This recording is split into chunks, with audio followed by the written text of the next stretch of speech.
Hello and welcome back to Glass Cannon. We're here once again in Aserai territory, and I thought to myself, okay, you know what? We've just been declared war on by the Botanians, and you know what that means? That basically means, oh yes, I should probably make a move.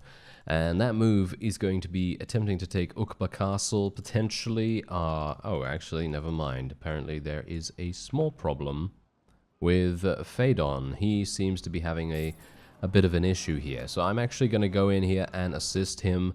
I was actually hoping that he would have no issues whatsoever taking Ain Balik Castle, because let's face it, if my AI compatriots can actually do their business without me interfering, then I am free to do whatever I so desire. And in this case, my desire was to take an additional castle. So we would, you know, theoretically extend our territory by double the amount that we would have normally, but oh well, never mind, that doesn't seem to be the case this time. So we're going to be fighting on this extremely simple battlefield. Personally, I very much enjoy the simple battlefields. I know, I mean, it's pretty obvious considering I am indeed an archer-based army. Having an archer-based army makes things very simple for me most of the time on these more straightforward maps, and generally, if we have a hill, a slight hill, that's actually fine too, you know. But personally, I don't know. I feel like this kind of composition is absolutely fine. It is definitely not my preference. I personally prefer to have a different battlefield. Something that is either much more mountainous or much more flat. I prefer one of the two extremes rather than a case of, oh yes, I'm very much enjoying this one, which is just kind of a combination of the two. Obviously, having a combination is kind of fun some of the time, but my personal preference is, of course, not that. So, yeah.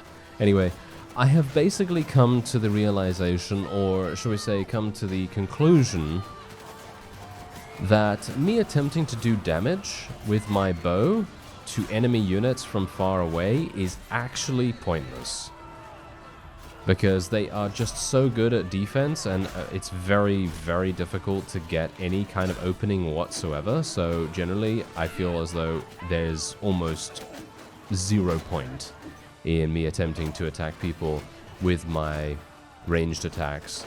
And you can see here, this is a little bit more likely. Yep, there we go. There's a nice hit right there.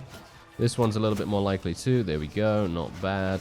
But most of the time when the enemy is coming towards us and they have their shields up and they're very well prepared and they're thinking to themselves, oh yes, I don't really want to get shot by the thousands of archers in front of me, it's almost impossible for me to get any kills that way.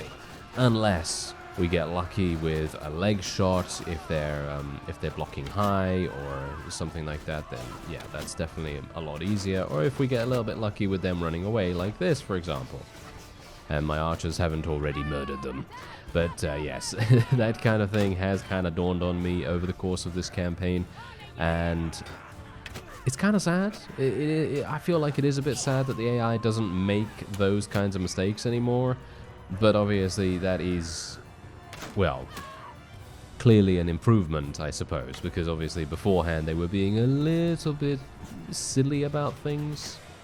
You know, they would be lowering their shields in kind of strange situations and making it a lot easier to kill them than it would have otherwise been. And I suppose, yeah, it's a lot better to have them be more defensive, because it just increases the difficulty, increases the challenge, and so on and so forth. And you know, as I've said before, you know, challenge and enjoyable challenge, which is in my opinion, the most important thing in games. Enjoyable challenge, because if it is not enjoyable, then what is the point? You know, that's from my perspective. You know, if it is frustrating or generally, what? Did we lose someone? Was that one of mine? Yes, that was one of mine. That is actually, I don't actually know who that is. Thankfully, it wasn't our daughter. That's all I can say. Thankfully, it wasn't her, because she was in there. She was getting a whole bunch of skills. But yes, enjoyable challenge. That's the very, very important principle that I do tend to follow myself in my spare time. If I actually have any spare time to play something, then I'm very much going to play something that gives me an enjoyable time. And it doesn't have to be challenging. That's the funny thing. It doesn't have to be challenging. It could be an easier game. It could be something that just provides me a bit of relaxation. And let's face it, a lot, these times, in recent times, and generally, in life, sometimes you need a relaxing time in your gaming space. So yeah, it's always good to have some of those in your library. Anyway, here we go. Oh, 177,000. Okay, hello, thank you. Give me that. I just got 214,000 from selling all of our loot, which is actually amusing because I haven't sold for a very long period of time, which is probably the reason why we actually, gained so many. But yeah, that's super nice. Anyway, wait a minute. What are you doing? What are you doing here? They have some really high tier units. This is actually a pretty scary army, with the exception of the 86 recruits, as I was talking about army compositions in the previous episode. You know my thoughts on that, but yeah, they really have a huge amount of recruits, but they're not skimping. They're not skimping on the higher tier ones. That's the problem. They are very much showing their fangs, shall I say. Showing their fangs and generally being very growly indeed. So I'm not sure whether we can even take notice here. And the question is, do we want to? Do we want to take notice? I'm actually going to be receiving 3,300 tribute per day from the Aserai if I make peace with them right away. I kind of want to. I kind of want to, but Aldrich is actually in... Whoa, okay. He's got a massive army, among other things. Don't ask me how I know that. Anyway, Aldrich, yeah, he's running along here with a massive, massive army, and I have no idea whether he's... I mean, come on. Surely he should be able to take this castle.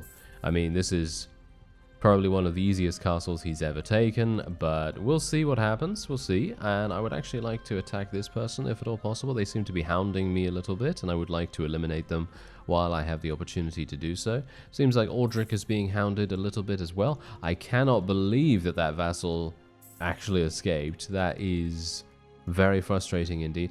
Okay, let's just take a quick look at the diplomacy again. We're actually losing tribute now, so I am a little bit dubious about... continuing here, but you know what? You know what we're going to do? We're going to do something like this. We're going to go for a really, really fast siege. Just going to build a bunch of... Really?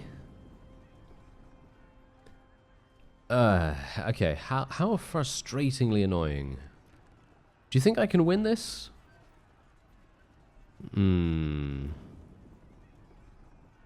It's a little bit of a toss-up, because on the one hand, I think, oh yes, I think we could definitely win this. I have literally, I have 251 bear assassins. And if I cannot win with 251 bear assassins, what am I even doing? I mean, really. They are, well, pretty much some of the best archers in the game, with the exception of the Battanian Fian champions, of course, because they are noble units. But, okay, you know what? I'm gonna free Dirthart. Gonna send him back to his people. I only got 5,000 for that, but they told me that I was gonna get 11,000 for it. It seems like it was capped, wasn't it? Yes, I seem to remember that.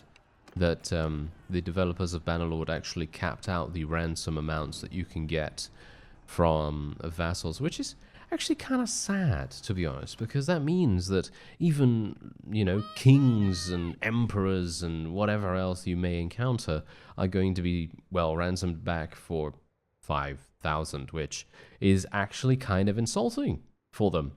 Because you can imagine Dirthart's face when he heard he was ransomed for 5,000. You can imagine it, can't you? He must be very disappointed that he only fetched 5,000 on the open market. I mean, really. He is indeed the liege, the ruler, the grand Nagus. Yes, indeed, the ruler of the Vlandians. So you would expect him to have a much higher value. And he does. He has almost 12,000, but he's not going to know, because he was bought back for 5,000. So, yeah, he's going to...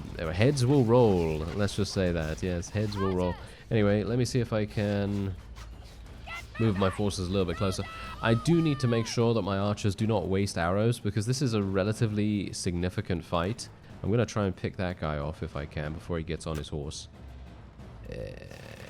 Yeah, never mind. Oh, I really thought that was going to hit. Ah, I am an imbecile. Can't hit that. Oh well, never mind, never mind. Hopefully we're going to be fine here. This is actually one of the battlefields that I was talking about that I really enjoy.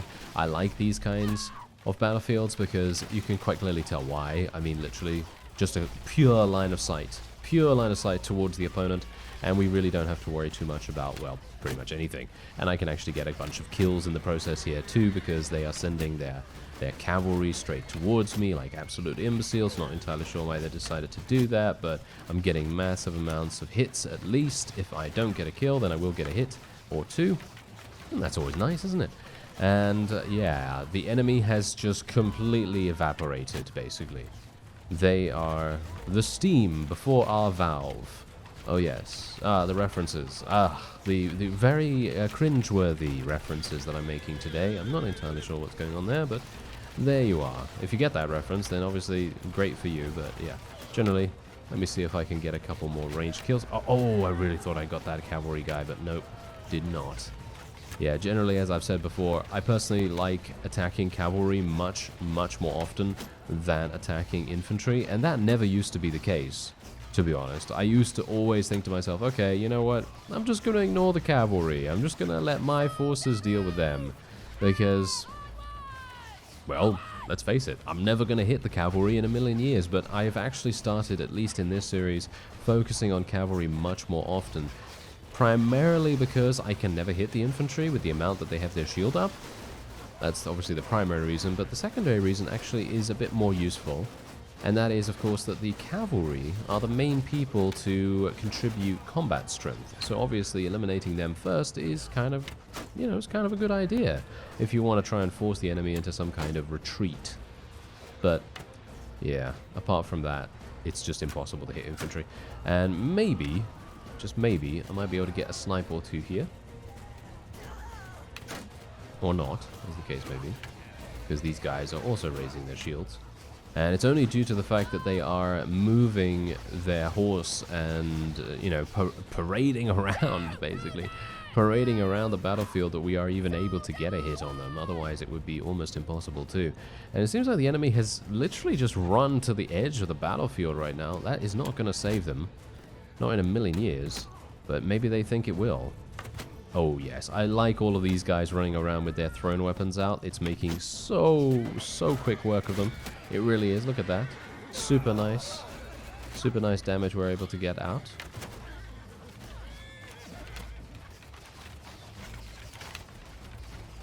And we moved our forces just within range, and hopefully they're going to be able to eliminate the last remaining units of our opponent. Actually, you know what? I think I might move our forces a little bit closer, because it seems to me like they are continuously moving away, which is obviously a savior mechanic, because they very much want to prevent themselves from being completely eliminated. But here's the thing: we don't want that. We want to murder them. We want to murder them. So obviously, I have to move closer. Anyway, I think what I might try to do. Let me actually just see how many we've killed. We've only killed 315. They still have another 300 remaining, so I have to be a little bit cautious. I can't just throw all caution to the wind and charge our forces in, but I now no longer have any arrows, so this is obviously going to be a little bit problematic. I'm going to tell everyone to charge in, actually. I'm going to tell everyone to charge in and see what we can do here. Maybe I can do a little bit of damage myself. I mean, this is a very big ask from me, because I really don't think... I'm hitting some? Question mark? What? How's that happening? Okay, well, I'm going to die here. This is actually not good. I do not want to die, so I'm just going to strafe a little bit here. Try and slash at that guy. Missed. Yes, as the case may be.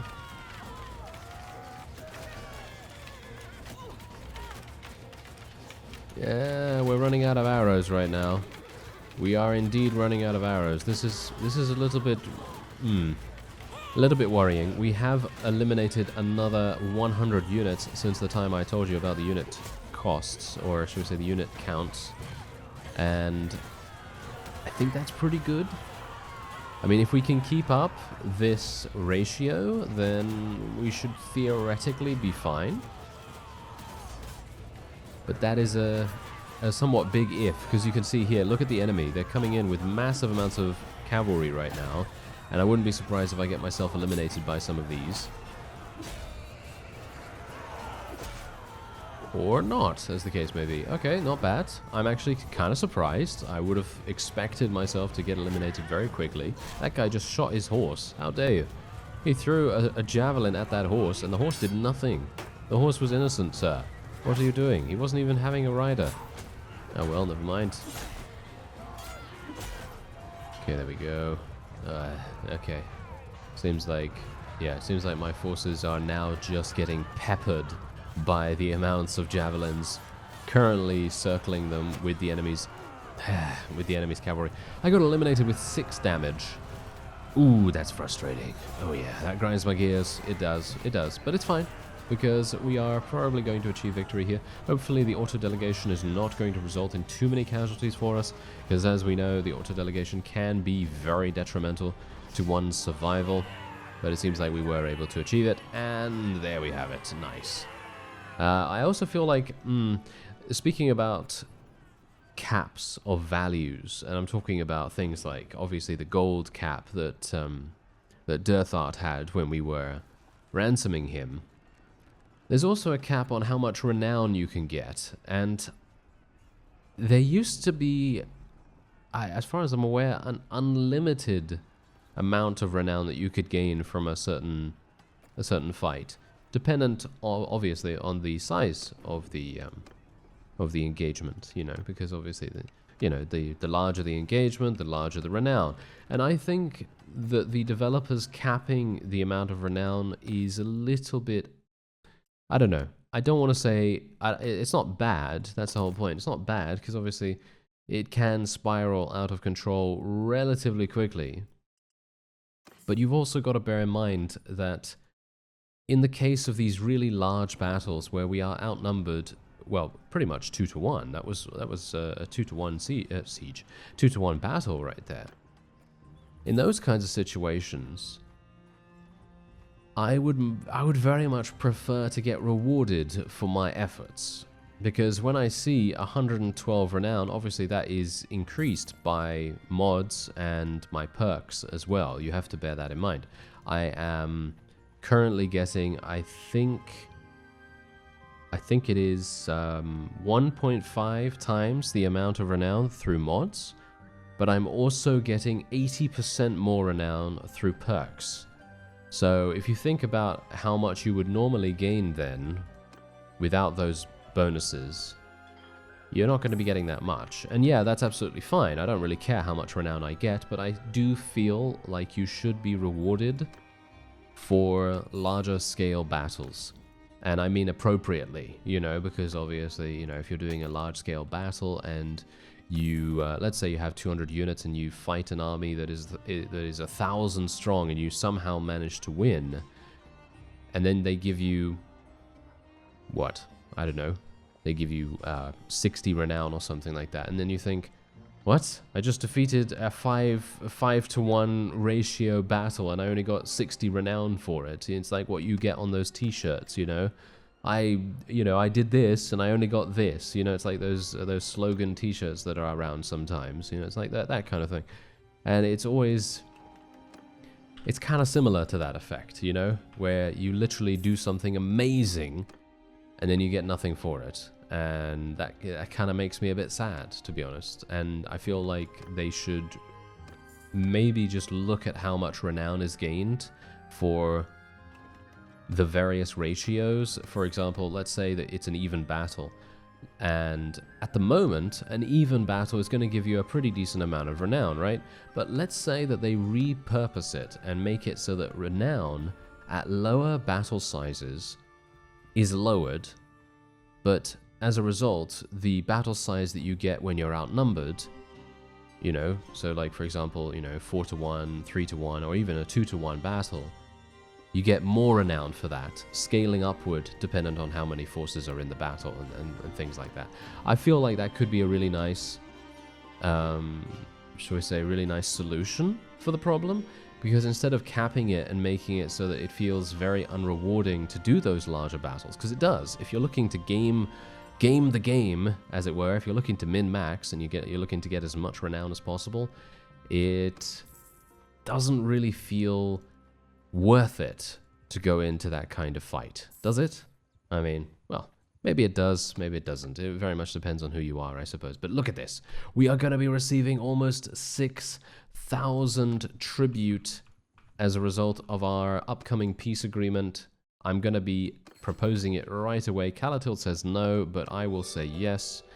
And here we go. Yeah, they're going to give us so much money. You know, I don't even know whether they're going to be able to fund their war effort at this point. Their upcoming war effort, that is, because no doubt they are going to want to take revenge upon us quite soon. Anyway, this is an Empire Fief, so I will be giving this to Faron. That kind of makes sense, doesn't it? And otherwise, we will make our way back to where? Well, yeah, as I don't know whether I mentioned this, but the Battanians declared war against us. I know.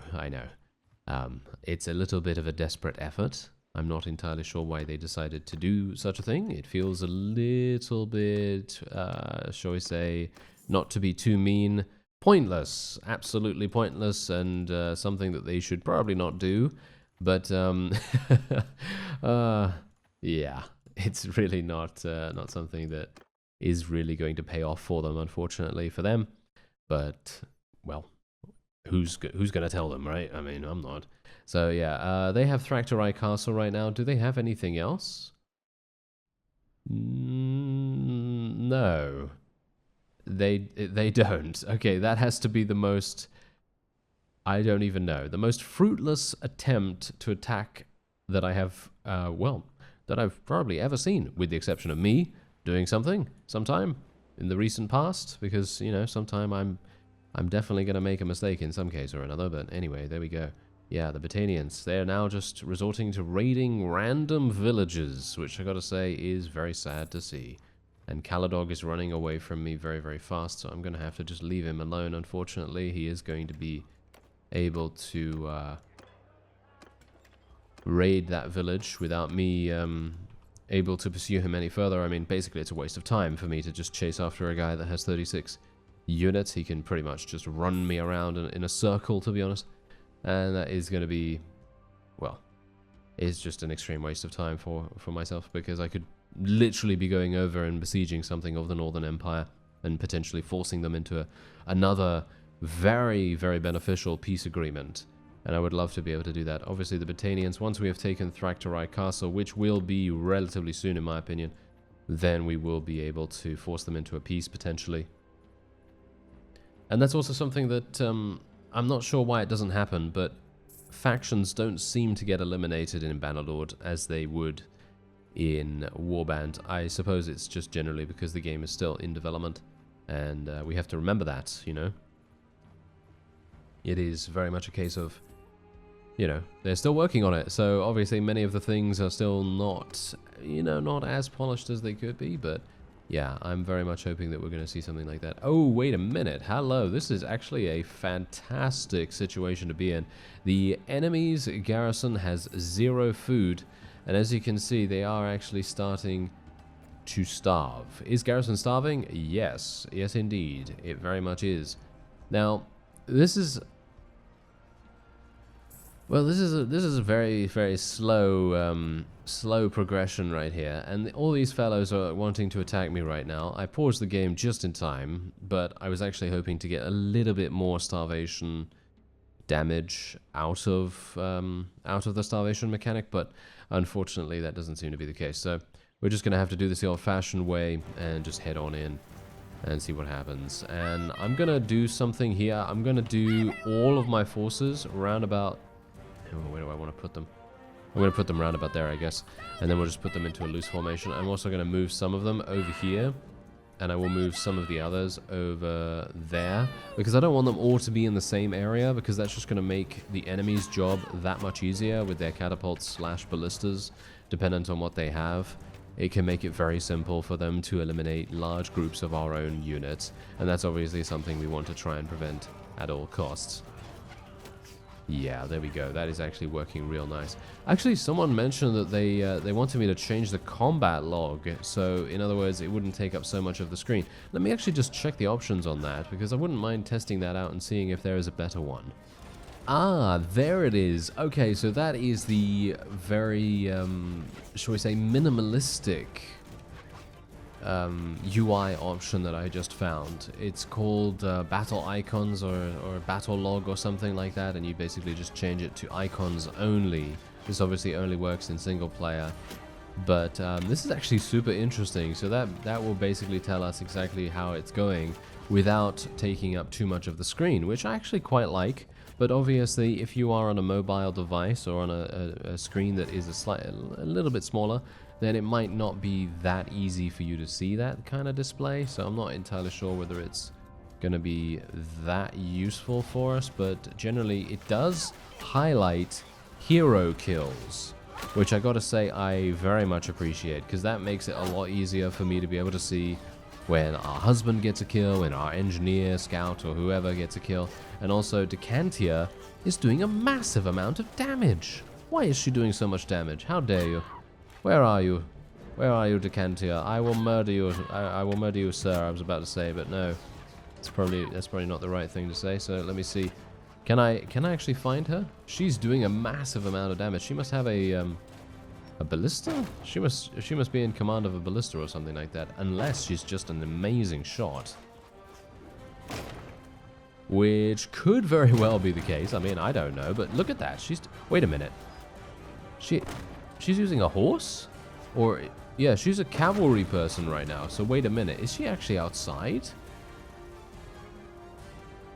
Or is that just the icon? No, that isn't the icon for a horse, but oh, maybe she's just tagged as cavalry.